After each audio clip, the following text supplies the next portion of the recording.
En 1972, le prix Nobel d'économie James Tobin propose d'appliquer un prélèvement sur les transactions monétaires. D'un montant très faible, entre 0,01% et 1%, elle a pour but de décourager la spéculation sur les marchés d'échange. La spéculation se fonde en effet sur des transactions très rapides, parfois espacées de quelques millisecondes, avec des montants très élevés et des marges très faibles.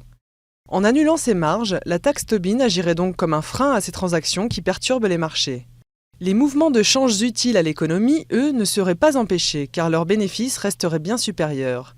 L'idée a rapidement été transposée du marché des changes aux autres marchés financiers, marchés actions, matières premières ou obligations. Cette idée, longuement défendue par les seuls altermondialistes, est désormais portée par plusieurs dirigeants de pays européens, notamment ceux de la France et de l'Allemagne.